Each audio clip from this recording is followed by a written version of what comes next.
Jangan lupa subscribe YouTube channel Metro TV News dan jangan lupa nyalakan notifikasinya. Dan pemirsa, untuk menggali lebih jauh terkait masih saja ada oknum penimbun obat terapi COVID-19, kami terhubung secara virtual dengan Ariyanti Anaya, PLT Dirjen Falmalkes Kemenkes. Langsung saja kita sapa. Selamat siang Ibu Ariyanti. Selamat siang Mbak Naila. Lagi-lagi kita temukan ini ada saja oknum yang memanfaatkan situasi di tengah pandemi COVID-19 untuk mencari keuntungan semata, dan bahkan kali ini oknumnya dari tenaga kesehatan. Bisa Anda jelaskan mengapa hal ini bisa terjadi, Bu Ariyanti? Sejauh ini pengawasannya seperti apa? Ya, kita dikagetkan lagi ya Mbak Naila ya, dengan adanya lagi motif baru gitu ya, yang terkait penimbunan obat-obatan. Dan yang sangat disayangkan, kali ini justru dilakukan oleh tenaga kesehatan yang seharusnya ada di garda depan untuk melindungi dan berusaha bagaimana dapat mengobati masyarakat dengan baik, tetapi justru nakes ini atau tenaga kesehatan inilah yang berperan dalam operasi yang tentunya tidak kita sangat kita sayangkan lah ya, seperti itu. Ini tentu oknum-oknum yang sangat merugikan, dan tentunya kita berterima kasih kepada Polri yang sudah mengungkapkan kasus ini. Nah, memang pengawasannya ini agak sulit ketika ini dilakukan oleh tenaga kesehatan, karena obat-obat COVID ini kan harus dibeli dengan resep. Dan tenaga kesehatan ini bisa mengeluarkan resep, kan, dokter-dokter yang mengeluarkan resep, dan tentunya apotek akan menerima resep yang dikeluarkan oleh dokter, seperti itu. Nah, kita melarang apotek untuk tidak memberikan obat dengan tanpa resep sebenarnya. Baik, jadi sebetulnya mereka sudah lihai dalam memalsukan resep dari dokter tersebut ya, Bu Ariyanti. Seperti apa nih mekanismenya? Karena kan kalau kita lihat ini sebetulnya bukan ranah tenaga kesehatan kan untuk memberikan obat begitu, tetapi memang harus melalui apotek atau rumah sakit, dan memang harus mendapatkan resep dokter. Anda melihatnya dari kasus ini apa yang menjadi kelalaian? Saya belum memahami kasus ini secara tuntas ya. Tentunya Polri akan mengusut secara tuntas bagaimana mekanisme ini bisa berjalan dengan lancar tentunya.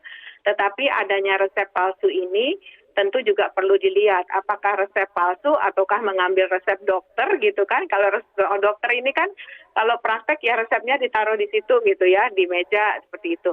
Atau memang melakukan pencetakan pemalsuan dari resep-resep ini untuk bisa mengambil obat di apotek. Nah, ini sebenarnya kita sudah mencium adanya gelagat-gelagat seperti ini. Oleh karena itu sekarang apotek-apotek yang jejaring kita selalu kita minta ketika ada yang meminta mau membeli resep untuk obat COVID, maka dia harus melampirkan hasil uji dari pasiennya yang atas namanya pasien tersebut, sehingga jelas bahwa memang ada pasiennya. Seperti itu Mbak Naila. Baik, jadi harus diteliti lagi, harus diperjelas lagi. Tetapi dalam kasus ini Anda melihat memang ada keterlibatan farmasi nakal yang juga bermain dalam menaikkan harga, yang kemudian juga bisa bekerja sama dengan oknum nakes ini. Seperti apa Anda melihatnya?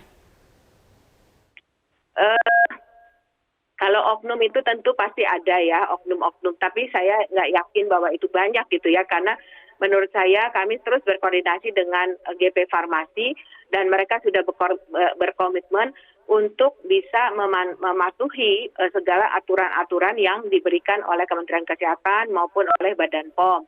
Dan juga mereka harus mengikuti semua prosedur yang ada agar kelangkaan obat ini bisa cepat kita atasi. Dan ini sebenarnya kita bisa lihat dalam 2 minggu terakhir ini dan akhir-akhir ini ya. 2 minggu kemarin kan obat sempat susah. Tetapi minggu-minggu sekarang sudah menjadi lebih baik karena kita berusaha meningkatkan import dari luar dan juga mendorong PBF untuk meningkatkan kapasitas produksi. Kenapa? Supaya kalau obat ini dibanjiri di pasar, maka oknum-oknum ini kan tidak bisa bekerja luasa ya gitu, karena obat tersedia di lapangan. Nah, saya rasa oknum, tetapi menurut saya itu juga nggak banyak seperti itu. Dan mungkin alhamdulillah sekarang ketemu ya, jadinya ini juga pembelajaran buat yang lain seperti itu.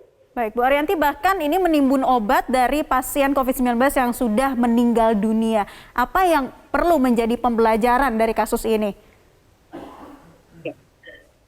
Ketika pasien ada di rumah sakit, tentu ada pengawasan dari rumah sakit, ya, karena pengawasan ketika pasien ada di rumah sakit, ada komite etik yang mengawasi terhadap obat-obatan yang tidak digunakan, misalnya pasiennya sudah meninggal.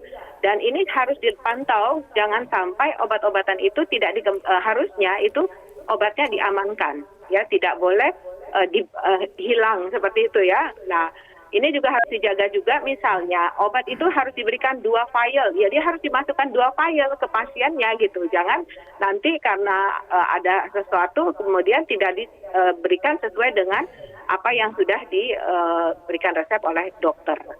Baik, Nah, Bu ini Ariyanti, pengawasan terakhir. di rumah sakit.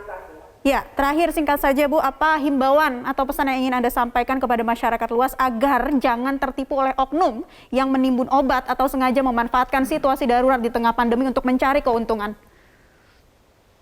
Pemerintah sudah menyiapkan ketersediaan stok obat yang cukup dan juga memberikan layanan obat gratis. Jadi tolong masyarakat jangan membeli obat-obatan dari oknum-oknum yang tidak resmi, ya.